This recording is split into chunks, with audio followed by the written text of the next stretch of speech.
Have you ever felt like every time you achieve some success, instead of relieving the pressure you're under, the bar just seems to raise yet again? It's like every win just seems to come with more responsibility, more stress, more to manage. Well, if that's been you, this episode might challenge the way you think about growth. For many of us, maybe you, somewhere along the way, success got tangled up with exhaustion. More impact started meaning more sacrifice, and fulfillment took the back seat to performance. Welcome to Change Made Easy. Changing your habits, routines, and behaviors is hard. We make it easy. I'm Paul Levitin, and I help high achievers just like you who feel stuck bridge the gap between where you are and where you want to be. Traditional self help doesn't work. It's either too rigid, too generic, or too overwhelming. My approach is different. I simplify change by making it so easy it can't not happen. Using my easier framework, I'll help you create habits, routines, and behaviors that stick for good so you can stop struggling and start thriving. It's that easy. What if real success isn't about doing more, but about becoming more aligned with what actually matters to you? Bob Glazer is the founder and CEO of Acceleration Partners, a best-selling author, and a recognized expert in the executive and organizational leadership space. His work focuses on sustainable growth, both personally and professionally, without sacrificing health, relationships, or integrity. Bob's podcast, Elevate, is one of the best podcasts on personal growth and leadership that you can find. And his new book, called The Compass Within, is a guide to both finding and living by your core values. In this episode, Bob unpacks the problem with chasing success without ever defining what enough means to you. A counterintuitive way to think about capacity, and why protecting it might be your most important skill, both professionally and personally. The hidden cost of saying yes too often, even to good opportunities. And a subtle shift that separates people who scale sustainably from those who burn out quietly. Importantly, none of these are productivity hacks. They're perspective shifts. Because if your growth consistently makes your life worse, something's off. And no amount of discipline can fix a definition of success that's misaligned. This conversation isn't about slowing down. It's about growing in a way that you don't need to recover from. And it's not about finding some random version of success that's imposed on you. It's about aligning your growth and your life with your values, even if you don't know what those are yet. And with that, please enjoy this conversation with Bob Glazer.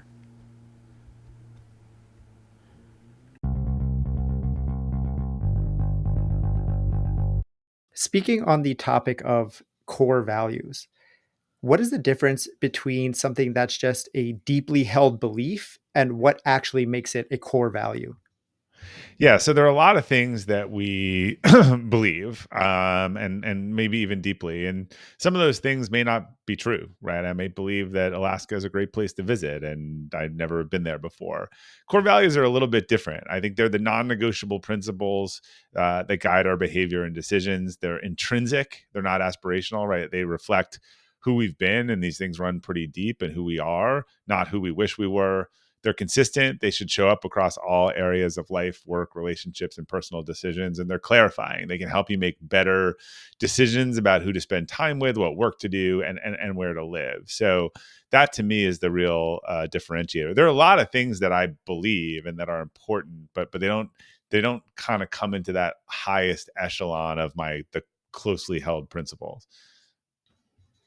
Yeah, that makes a lot of sense. And I think of core values as you said, clarifying almost a lens that we can view things through, such that if I see this through the lens of my core values, it helps me make this decision easier for whatever I'm trying to decide, whether it's work, relationships. You mentioned something that could be potentially it sounded like negative, is that people have these aspirational core values, or how I want to be instead of how I am.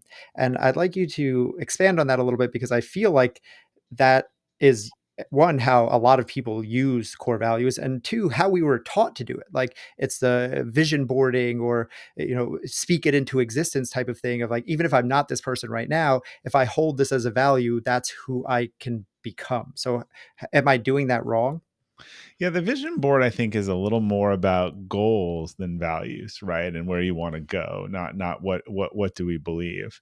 Yeah, it doesn't work when it's aspirational. Let me give you an example. Like I am not patient as a person. There's a lot of strengths to that. That's probably part of my find a better way. Like I'm constantly tinkering and trying to figure things out. And I would like to be more patient, right? I think being more patient would probably fulfill a value of being better or some other things around being better listeners. But to say a core value of mine is patience would just not be true. um, and so it's not helpful. It's not something I'm trying to be better at, is not an orienting, or that I want to be is not an orienting principle that I can point back to for 20 or 30 years of my life that has been kind of an orienting principle for me. So I get it.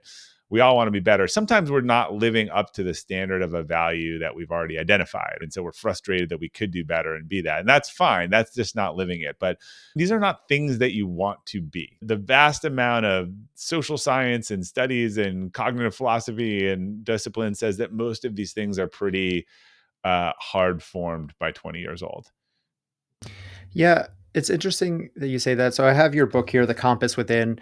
I was given an advanced copy and read through it very quickly. For those listening, I'm going to have links to it. And it's a short parable, which I really like that you used. It makes it very um, readable and easy to, I think, for anyone to kind of follow along with. So I love that you did that. But in that story, Jamie, the main character, he finds, no spoilers, he finds at some point that one of his core values basically stems from an experience that he had in childhood.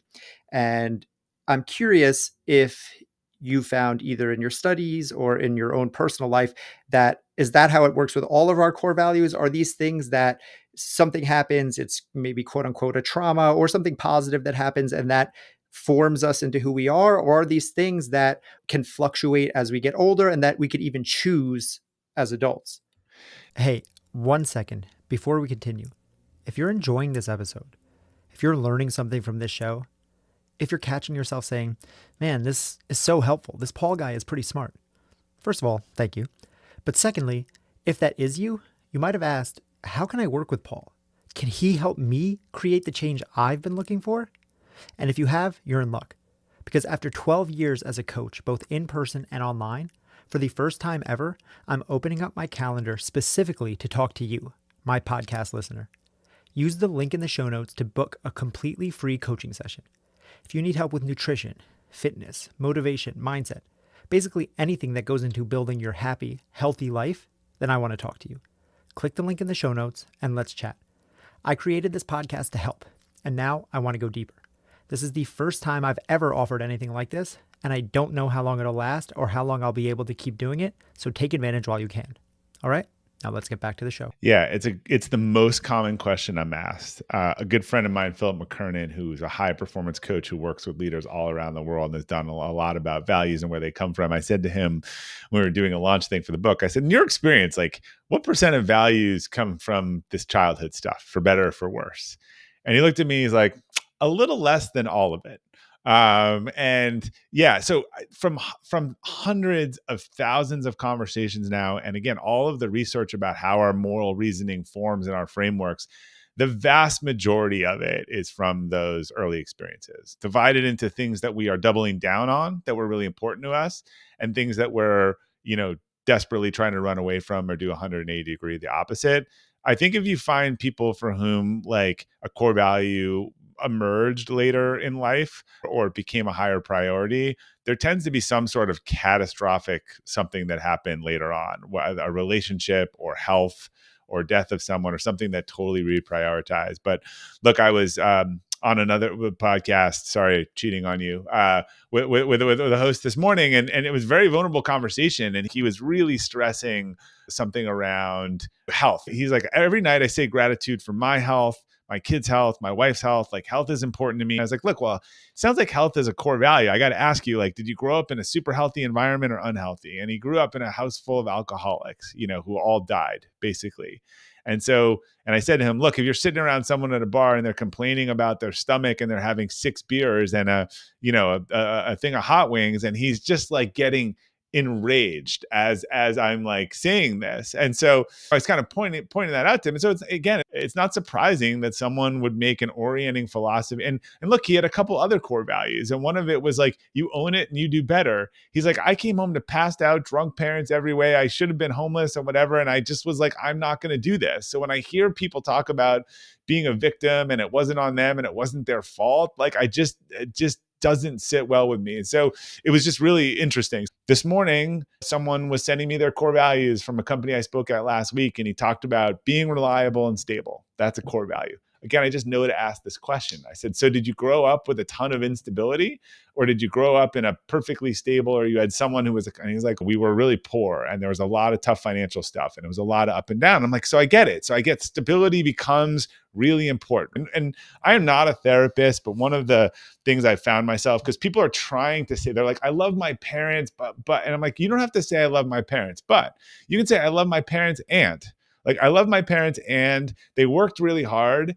And my mom was a single mom and she was never around and I was lonely. And so it's not surprising that I started an after school program. And most people's passion actually lies closely to this pain. And so I'm with this guy on like, this is not about blaming. It's not about going back and relitigating. Just understand that these things are why you show up how you do today. And my passion completely comes from pain. And a lot of people's does.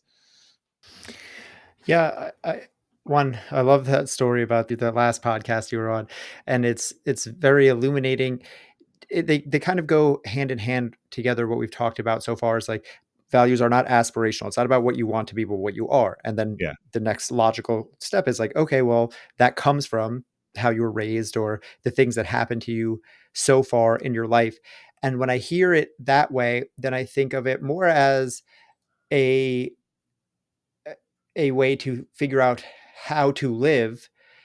It's more a framework to show you why you are currently living the way that you do or feeling the way that you do. So rather than it being like, well, my value is to be healthy, Correct. so I'm going to go become healthy, rather it is to look at yourself where you are now and see what has led me to become this person in this situation that I'm in. And clearly it is Right. Yeah. And it's why is it such a trigger for me? And look, that person probably is frustrated when people on their team are not healthy, or behaviors that are not healthy, or when cultures are not unhealthy.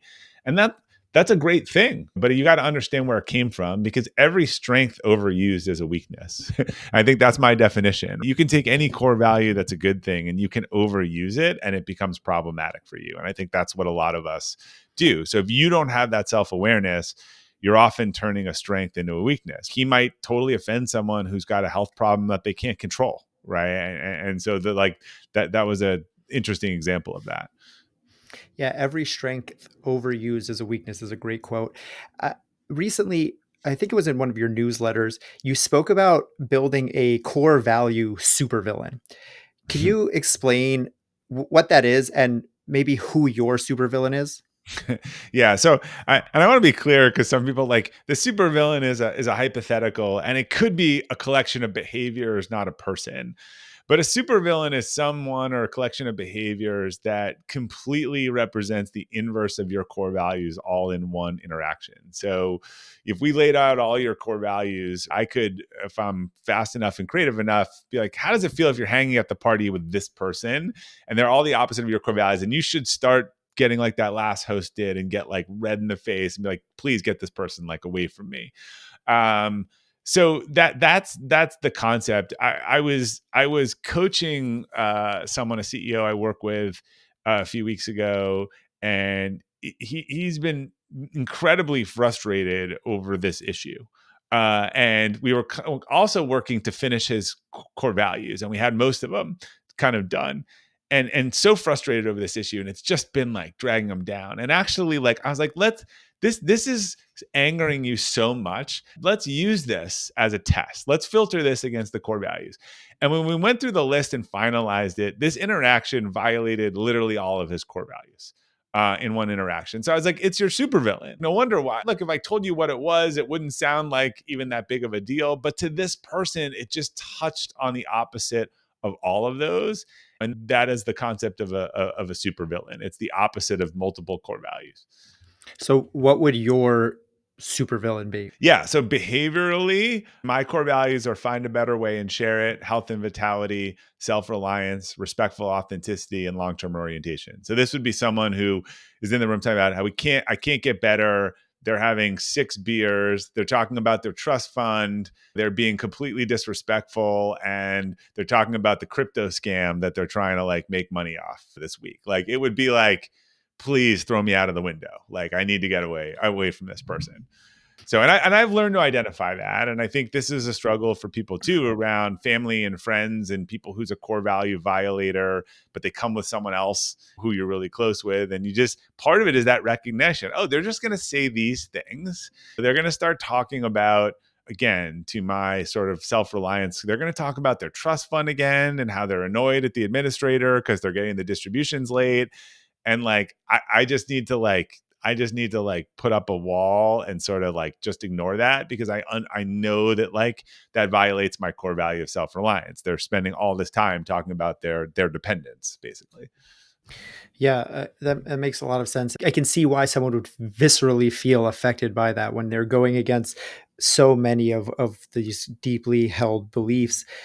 I know that recently you decided that your daughter was going to run a 10K, and instead of just cheering her on, you decided to go and run that with her at her side. And I'm curious, when you make a decision like that, is there a specific core value that informs that, where you're like, this is my blank, Yeah. and like that, what is the decision making It's process? funny because it's just like I'm so excited to have her do it. And I'm like, well, of course I'll come support you. And then when I look down, I'm like, oh, finding a better way. She's doing something she's never done before. It's about health, right? She's self-reliant. She's started it. She's doing it on her own. She's, working on a training plan. So you just find that those things that align to your core value are naturally the things that you want to, jump in on and do. And so it was like, yeah, I'll come cheer you on, and then it was like, hey, I'll come, I'll come run it with you, and that's how it's impacted my parenting.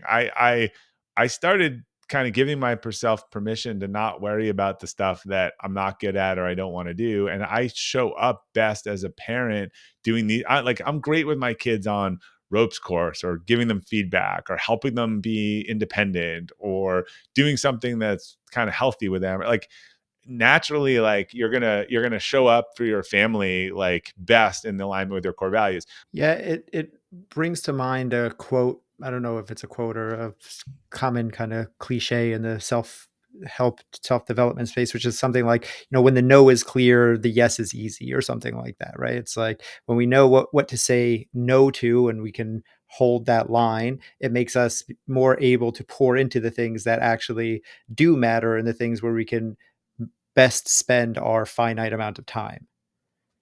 Yeah, and look, if you are going to orient around the big three, as I talk about in the book, or your values, you'd say, look, I should do the things that align with my values, and I should stop spending a lot of time with the things and people that don't. And I'm obviously going to be happier in the zone of alignment than the zone of out of alignment. In fact, one of the ways you kind of pressure test your values is you put them on your desk, you lay them down, and over the next month or two, look down when you're in flow or it's great, I had an amazing interaction, like, oh, it checks as a couple box, or super frustrating situation, I was annoyed, I was mad, and and I looked down like, oh yeah, that was the opposite of 2 or 3 things. You mentioned just now the big three choices, and you kind of touched on it in the beginning. But what are those three choices that you say need to be in alignment for us to have a happy life? Yeah, the book is oriented around Jamie and his journey on his big three. There are a lot of decisions we make, but I think no more important than who we choose as a partner. If we choose one, either the vocation, the type of work we choose to do, or where we choose to do it. Sometimes those are one and the same. Sometimes they're discrete. And then the community or communities that we choose, the people we choose to surround ourselves with. That could be physically or where we live, or the communities that we belong to, and those choices have to be value aligned to work. S- It's so simple when you put it like that, because if those three things are good, probably life is good. And with one of those three things is out of whack or out of sync, life can get challenging. And if all three are, All then that's 3 are when it's gonna be turmoil. very discontented, Right. right. Yeah. Right. So, how do you start to advise people or companies or anyone when they start to see misalignment in our value versus our big three values versus our big three, specifically in the sense that where we work, who we choose to partner with, where we live, those things are hard to change. And yet, if we're assuming that values are instilled with us from our early in our childhood, and like you said, to change our values late in life usually takes something big and catastrophic, which one is actually the thing that we can fix or improve? Well, it's funny. People jump way too quickly to the alignment when they still don't have the clarity that would enable the alignment. I think if you do the work and you have the clarity, then the alignment becomes really obvious, and it's not that you weren't frustrated, it's that you were super frustrated. Now you understand why, and you need to think about whether it's resolvable or not resolvable. So I talk about this concept of danger zone. So core values, when people ask me, okay, what about with a partner, or what about with a team, or what about a company? We're not probably going to be in unison. We're not going to be identical, right? My wife and I don't have identical core values, and we have one that's a little problematic. And I'll share. But they're in harmony, right? That's different than them being opposite, right? And if you opposite, and we look at opposite as good and bad, like generous and ungenerous, truth teller and not truth teller, but that's not how most things lay out. So let me tell you a story. And these are two real people, and they're not together, but let's imagine they get together.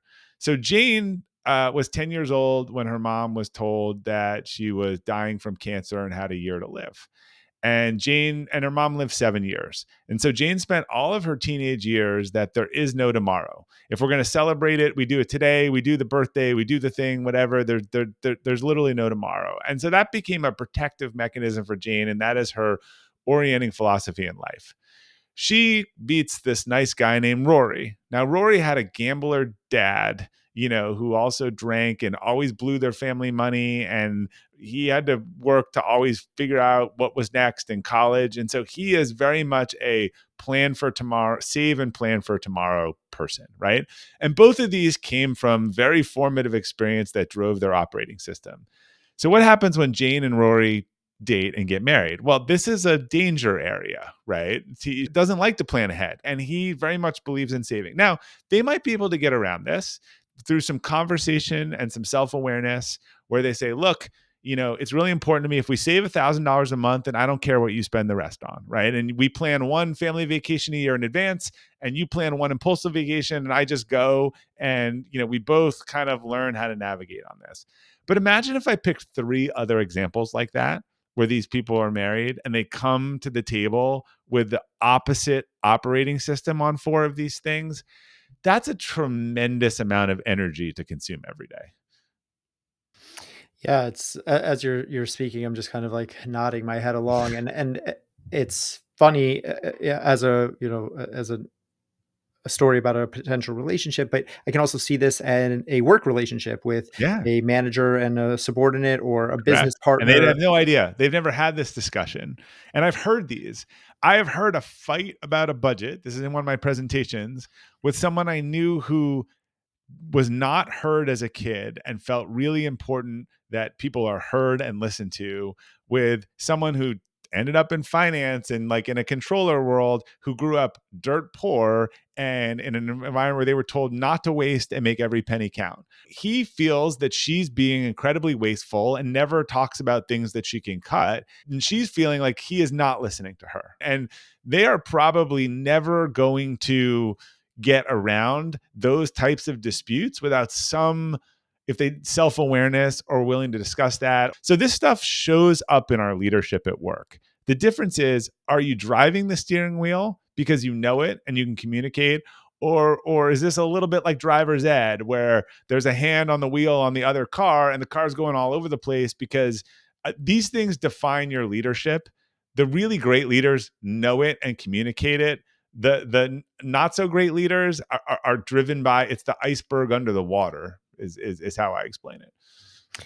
Yeah, totally. I love the driver seat, passenger seat analogy. I use that all the time. Listeners know I say that's what this podcast is all about.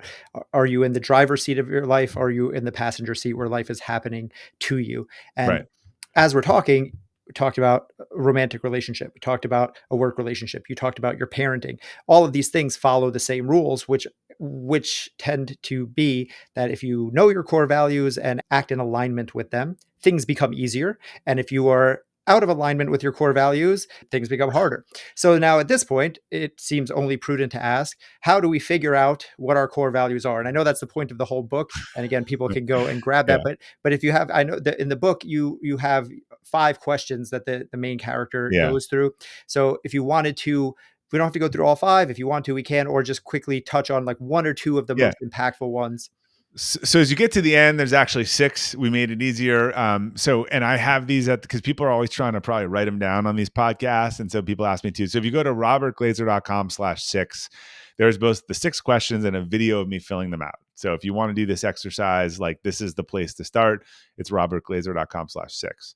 These are behavioral based questions designed to pull out these highs and lows that sort of tease out the theme of your core value.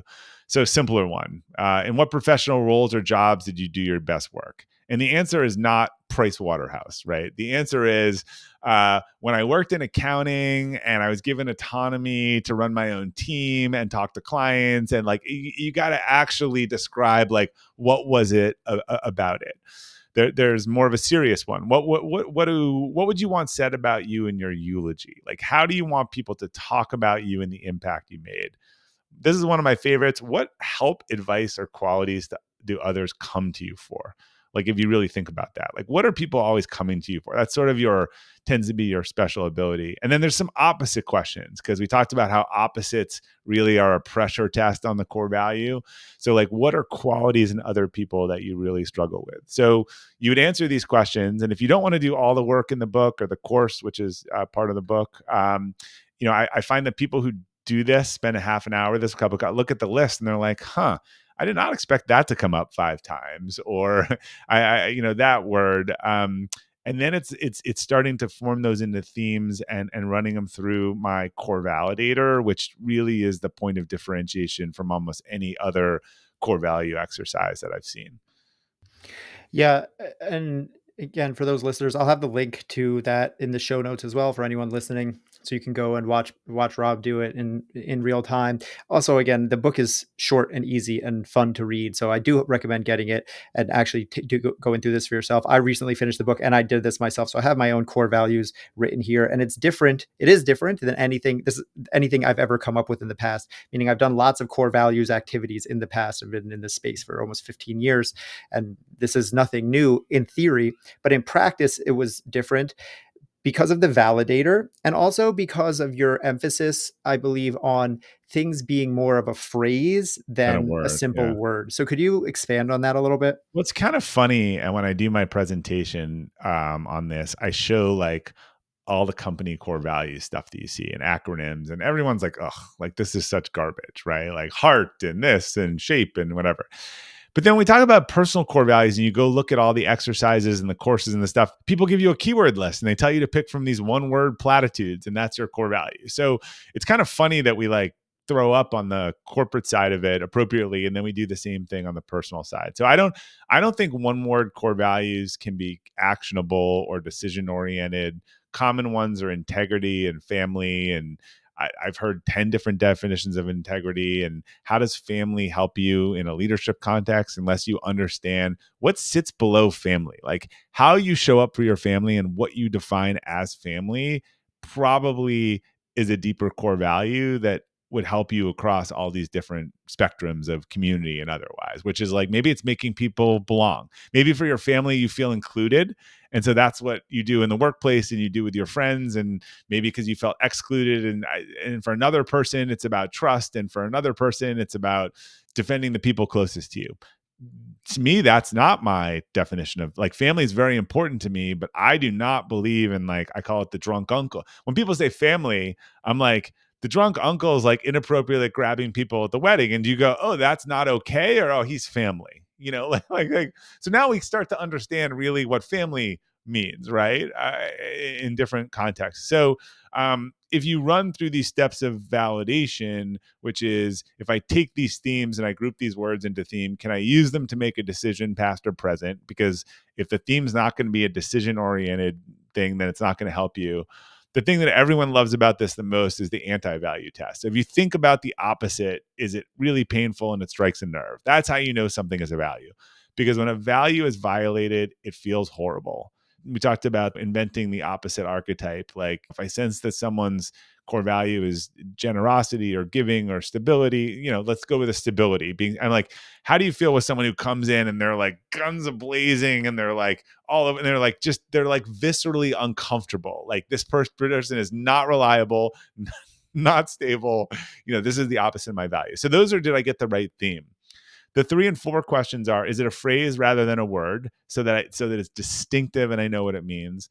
And the last one is: it worded in a way that you'd objectively rate yourself on this? And this is where I think a lot of company core values fail too.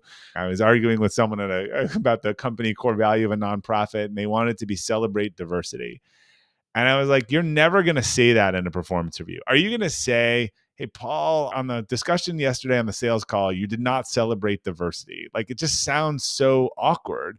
You might say, you didn't listen and include all perspectives. You didn't think before you acted or something like that. But you have to find that you would like use this in a normal sentence. And this, I think, is true for company and people. So just think about something like self-reliance. Can I use it to make a decision, past or present? Yeah. Should I raise money for my company or should I go at it alone?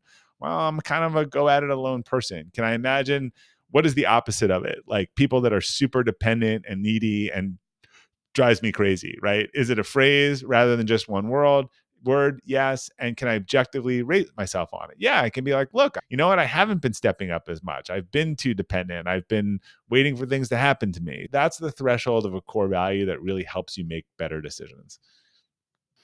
Yeah, I love the idea of stress testing these. And again, like the whole word thing is similar as you're talking about, the single words. One I hear all the time is health. And people are like, oh yeah, like health is a core value. And it's like, well, what does that mean? It's Yeah. it's What does such a that mean? large, ambiguous word. You're talking about physical health, mental health. Usually, if you're good in one, you're probably somewhere it needs work on the other, or vice versa. So I like the idea of being more specific and removing the ambiguity of this, because that's really what it's about, is using the stress test, using these questions to know, is this truly something that I am being guided by? Right. And if so, I can start to use that to make those decisions, as you said, about who I work with, about where I live, or about all these other things. Right. And again, I can't, say highly enough to just go get the book or to do this activity on yourself, because, it's just, it's so worthwhile. But something I wanted to talk about as well, this being the Change Made Easy podcast. You had another quote. I write down your quotes a lot because I read a lot of your stuff. But you had a Like, quote recently that said, hopefully they're mine. Yeah. yeah, well, it's, yeah, oh, hopefully. Well, you have one here that I wrote down from Roy E. Disney, but I noted that it wasn't you. Okay. But, Yeah. but no, you had a quote where you said, "People rarely change simply because they're told to. In many cases, we only change when an experience holds up a mirror to something that we want to be different about ourselves." And that's a big part of this podcast and everything I do, is that I want to make change easy, because if it were as easy as just saying, hey, do this differently, the world would be a Yeah. different place. We wouldn't need coaches or advisors or consultants or literally anything, because everyone would just say, oh, just do this and it would be done. But we know Yeah. that that doesn't happen in practice. That's not how humans work. So I'm curious, what was a time where you had that mirror held up to you and it forced you to take a look at yourself and what you were doing and create the change that maybe you were putting off? Yeah, it's interesting. The reason why this parable I think has resonated with a lot of people is because Jamie is just a mirror in a vehicle. I could tell you had to do these things or what they do for you, but they read about Jamie and they remember a painful conversation with a boss or with a sister or something, and it just sort of it shows I don't want to be that person or I need to do that. Versus if I told them to do it, they wouldn't want to do it. So I've had a few of those inflection points. I think one of them was right before I figured out my core values, where I was like frustrated. Like people were having the impact I wanted to make. My company was quote unquote successful. I saw other people doing what I wanted to do, make the impact I wanted to make.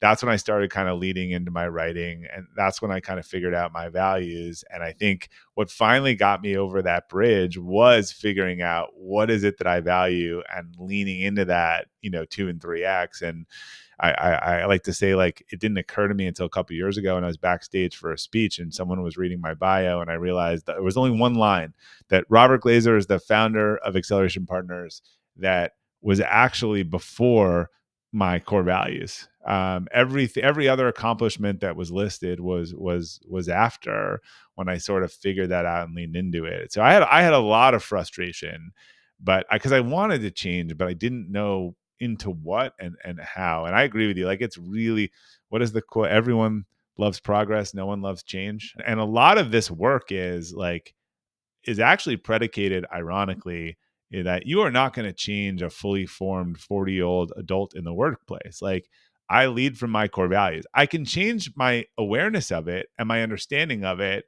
and how I react, but I'm not encouraging people to change who they are. Like I think that I think it's actually served them probably really well. And while it has pros and cons, I think what they need to do is change their relationship to it and their understanding of it. Yeah, it's kind of like trying to paddle a boat against the current. It's just much easier to go with the flow of things. Right. You can't change the way the water is flowing, but you can change the direction that you're paddling. Another similar quote that I like is like, everyone wants to have written a book, but no one wants to write. And it's like sitting. Sometimes we can, you know, wax philosophic about this stuff for days and hours, but at a certain point, we do have to take the action. We do have Yeah. to do the thing. So And when by the you way, do you know how a book gets written? one word at a time. I mean, close to that. I think people have this concept of Mark Twain, and I have to go off in the cabin for 4 weeks and write the book. It gets written when every day you decide to spend 10 minutes writing 300 words rather than 10 minutes looking at your friend's food on Facebook, right? And after 90 days of writing 10 minutes of words, or 90 days of looking at your friend's food on Facebook, you will have a fundamentally different result depending on where you decided to put that energy. Yeah, I mean, it's interesting as you say that. I'm looking over my core values that I did the other day, and Let's hear them, by the way. so Yeah. the three phrases I came up with: Yeah. simplicity is the route to happiness, Yeah. time is your greatest asset, and be kind first. I love be kind first. That's very clear, and it's an opener, and if you're doing it and if you don't do it. And so again, is kindness, look, we'll put you in the hot seat here. So kindness. Did you grow up with kindness or unkindness? Well, if I think about it, I don't want to say unkindness, but definitely like arguing and Right. You're poking doing the fun but, and not the and. I yeah, said before, like, or did I say, like, there's a yeah, line I've been using with people. Yeah, like, yeah, I love my family, and yeah, like, there was yeah, a lot of definitely. arguing, there was a lot of fighting, there was a lot of not giving the Right, benefit of the doubt, right. and like, so that's something that's important to me, Yeah, right? definitely. Yeah. That's definitely where it is, and it's just I think a lot of this is also through from childhood, but also through my I feel I've been very fortunate being a coach and, like, helping people Yeah. change for so long. I've just been, like, I've just learned that that's why this is change made easy. It used to be do the hard thing because it's like things are hard. You just gotta you just gotta man up sometimes. You just gotta do the hard thing. And what I've learned over working with thousands and thousands of people is that, again, if it were that simple, it would already be done. And if I thought being mean to people made the world a better place or anything like that, like it just everything. It's like, to me, I use the concept of with my clients a lot, foundational habits, and a foundational Yeah. habit is one such that when you do it, everything becomes better, and when you don't do it, everything becomes worse.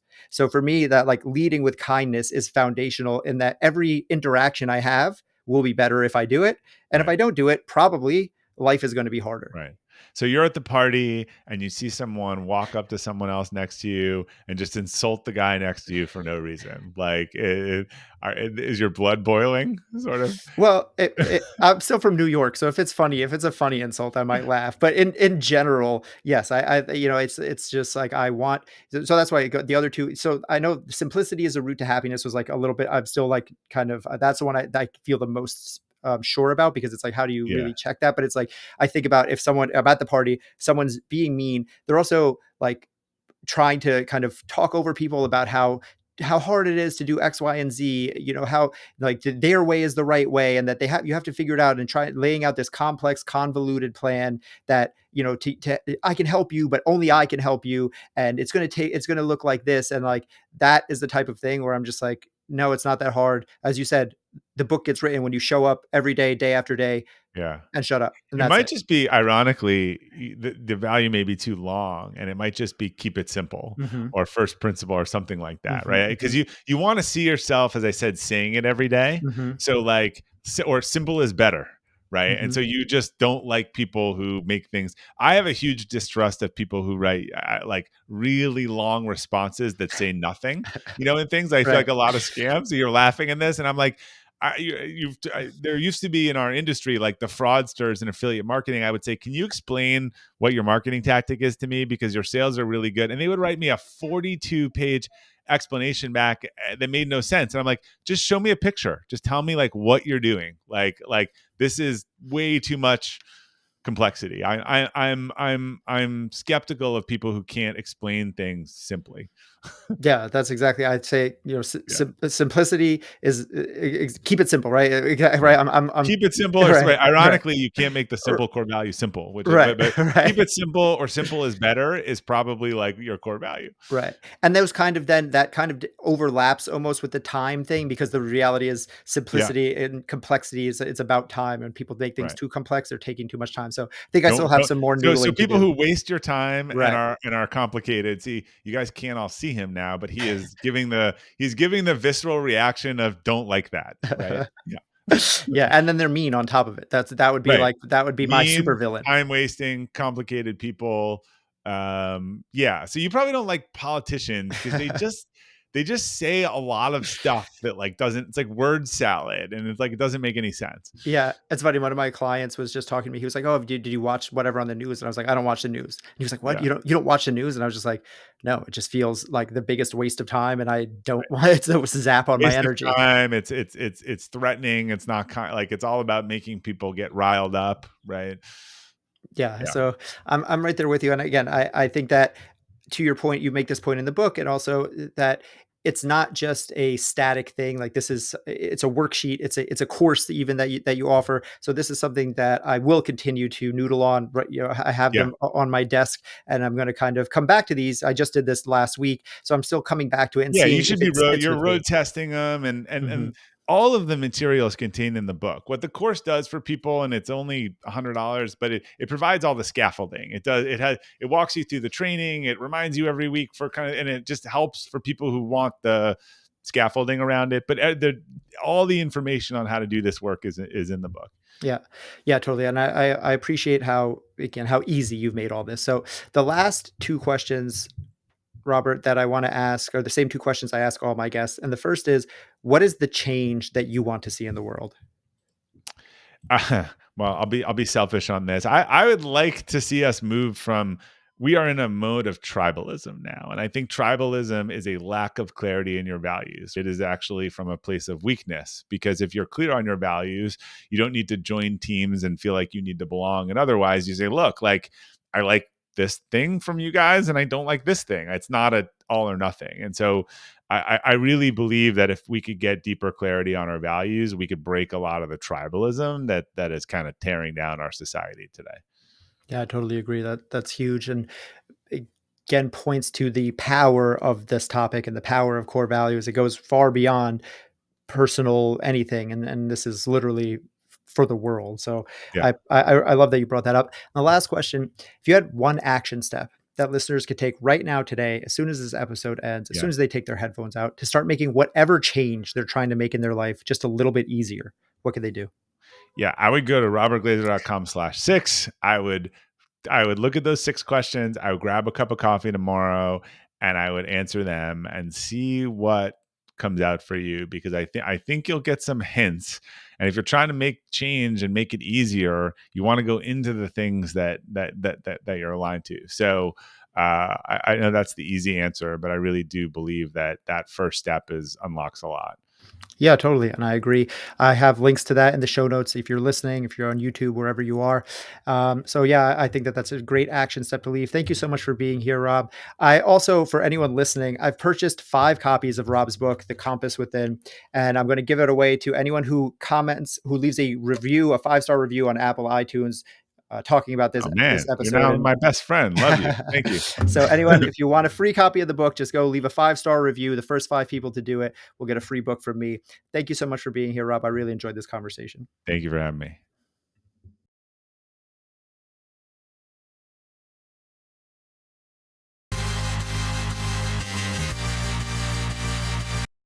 Before you go, I want to talk to you. Literally. For the first time ever in over 12 years as a coach and 4 years doing this podcast, I'm opening up my schedule to help listeners like you for free. I'm offering a free coaching session to you as a thank you for supporting this show. I help people create their healthy habits and happy lives and create positive change around their health, wealth, and relationships. Whatever you're working on, mind, body, and soul, we can cover it all. If you're struggling, I want to help you build a plan to get through it and past it. So go into the show notes and click the link that says book a free call today. I don't know how long I'll be able to keep doing this, and my schedule will fill up. So if you want to take advantage, make it happen ASAP.